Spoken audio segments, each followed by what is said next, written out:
కేంద్ర వ్యవసాయ గ్రామీణాభివృద్ధి శాఖ మంత్రి శివరాజ్ సింగ్ చౌహాన్తో ముఖ్యమంత్రి రేవంత్ రెడ్డి భేటీ అయ్యారు.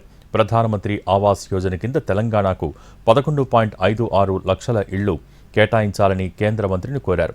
గత ప్రభుత్వ హయాంలో తెలంగాణలో గ్రామీణ ఇళ్ల నిర్మాణం నిర్లక్ష్యం చేశారని సీఎం గుర్తు చేశారు.